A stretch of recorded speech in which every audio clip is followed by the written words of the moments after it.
മലയാളികളായ മുഖത്ത് എപ്പോഴും ടെൻഷനും, നമ്മളാകെ ഒരു മനുഷ്യനോട് ചിരിക്കാതെ ഇങ്ങനെ ബേജാറായിട്ടാണ് നിൽക്കുക. ഏത് സമയവും എപ്പോ നോക്കിയാലും ടെൻഷനാ.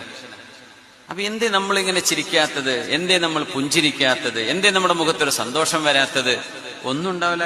15 കൊല്ലം കഴിഞ്ഞ് കെട്ടിക്കാനുള്ള കുട്ടനെ പറ്റിയ കരപ്പം ആലോചിക്കുന്നുണ്ടാവുക. എന്റെ കുട്ടിക്ക് 5 വയസ്സായാലും 20 കെട്ടിക്കുകയാണെങ്കിൽ 15 കൊല്ലം കഴിഞ്ഞാൽ റബ്ബേ ഞാൻ എന്താ ചെയ്യാ? ആ സമയത്ത് നടക്കേണ്ട ഒരു കാര്യം ഇപ്പൊ ആലോചിച്ച് ഈ സാധു ചിരിക്കാണ്ട് സങ്കടപ്പെട്ട് നടക്കേണ്ട കാര്യം ഭയങ്കര പോക്കാണ്. നോക്കട്ടെ, നമ്മുടെ കണ്ണിൽ, നമ്മുടെ മുഖത്ത് 2 കണ്ണല്ലാഹു തന്നിട്ടുണ്ടോ? നമ്മുടെ ഹാർട്ട് വർക്ക് ചെയ്യുന്നുണ്ടോ? നമ്മുടെ ലിവറും നമ്മുടെ ഇൻറ്റസ്റ്റൈൻ, നമ്മുടെ അബ്ഡോമൻ, നമ്മുടെ ഇന്റേണൽ ഓർഗാൻസ് ഇതൊക്കെ വർക്ക് ചെയ്യുന്നുണ്ടെങ്കിൽ കോടിക്കണക്കിന് സ്വത്തുക്കളാണ് നിങ്ങൾ കൊണ്ടുനടക്കുന്നത്. നിങ്ങളുടെ കണ്ണ്, ഒരാൾ ചോദിക്കുക 2 കോടി തരാം, നിങ്ങളുടെ 1 കണ്ണ് തരുവോ? എന്റെ വാപ്പാക്ക് വെച്ചുകൊടുക്കാനാന്ന് പറഞ്ഞാൽ നിങ്ങളുടെ കണ്ണ് കൊടുക്കുവോ? നിങ്ങളുടെ കണ്ണിന്റെ വില എത്രയാണ്? നമുക്കൊരു കുഴപ്പം പറ്റിയിട്ടില്ല. കയ്യിൽ ചിലപ്പോൾ പൈസ ഉണ്ടാവില്ല.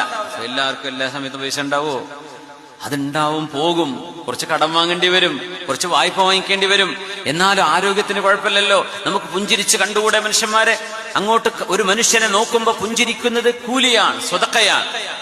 മലയാളി മുസ്ലിങ്ങൾക്ക് ആ സ്വതക്ക കിട്ടാൻ വലിയ പാടാണ്. അങ്ങനെ ചിരിച്ചിട്ടൊന്ന് പുഞ്ചിരിച്ചിട്ടൊന്ന് സ്വതക്ക കിട്ടാൻ സാധ്യത വളരെ കുറവാണ്. നമ്മുടെ ടെൻഷൻ, എന്റെ ടെൻഷൻ തീർന്നിട്ടേ ഞാൻ ചിരിക്കുള്ളൂ തീരുമാനിച്ചു വെച്ചിരിക്കുക. അത് മരിക്കണവരെ തീരൂല.